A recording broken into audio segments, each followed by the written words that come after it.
Angliya taratqusi Suriyadagi Uyg'ur jangchilari Xitoyga qarshi qasam qildi. Mavzuliq xabar albatta bu haftadagi eng muhim xabarlarimizdan biri.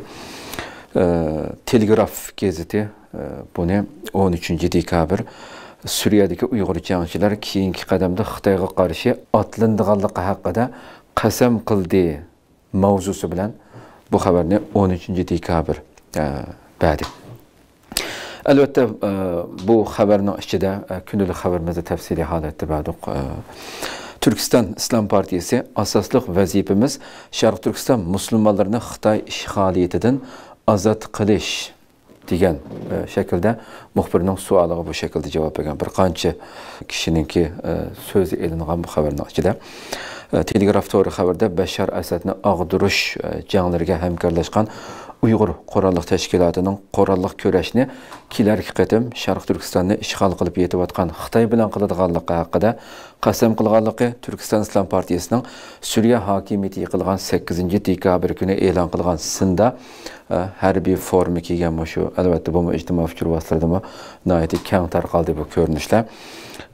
Shu harbiy forma kiyib avtomat tutgan Uyg'ur jangchining Xitoyga tahdid selib, hozir biz Suriyada Allah yo'lida kurash qilmoqdamiz. Biz bundan keyin Urumchi, Aqsu va Qashqarda davomli kurash qilamiz deganligi niqoblangan yana bir Uyg'urning biz Xitoy ishg'oliyatidagi Sharq Turkistondan kelgan. Yaqin kelgusida Xitoyni Sharq Turkistondan qo'g'lab chiqaramiz. Biz navbatda Humus, Idlibda jang qildik. Biz yaqin kelgusida bu jangni Sharq Turkistonda davomlashtiramiz. Allah bu yerda bizga nusrat berdi. Allah bizga o'z vatanimiz Sharq Turkistonda g'alaba ato qiladi deganligi qayd qilingan Telegrafning xabarida. Ular muxbirga yana harakat boshlangandan tortib hozirgacha hech qanday harg'inlik his qilmaganligini, bu jangda azaldan qo'rqinch his qilib boqmaganligini bildirishgan.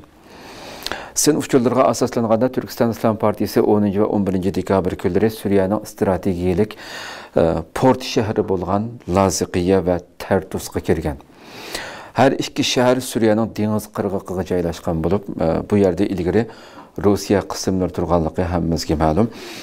Suriya ichki urushi bo'yicha mustaqil tadqiqotchi bo'lgan Ayman Javad al-Tamimi bo'lsa bu haqda, ya'ni Turkiston Islom Partiyasining jangchilari haqida muxbirga nima degan desa, Telegrafning xabarida bu berilgan. Suriya qo'zg'olonchilarining g'alabasida Turkiston Islom Partiyasi belgilik rol o'ynadi degan ifodani bildirgan. Bu ko'rinishlar jangdan qaytib Suriyaningki tamamen Bashar hokimiyatining og'dirilgandan keyin Idlibga qaytib kelayotgan ko'rinishlar bo'lsa kerak, xatolashmagan bo'lsam. Atalmış Uyg'ur Abdunum rayonlik hukumatning axborot bayonotchisi bo'lsa, bu ikkisining nihoyat bir-biriga udlik gap qilganligi albatta diqqat qo'zg'aydigan nuqtaning biri. Telegraf gazetining xabari bilan ikkisini munosabatlashtirgan vaqtimizda bu yerda Shugushan Sumruq televiziyasining Sumruq to'rining maxsus ziyoratini qabul qilgan bu maxluq hammamizga ma'lum, har doim bütün tashviqotning eng beshida turib, ta'tir tashviqotning numussizlikninki barliq turlarini ijro qilayotgan maxluq hamdi bu. Qilchilik numus tuyg'usi bo'lmaganlikdan bütün axborotlarga hozirgacha vatanimizdagi barliq ziyorat qilgan har qanday bir axborot organlariga vaziyatni, Sharq Turkistondagi vaziyatni qanday burmalayotganligini sanoqsiz qatim ko'rdik buni hamda.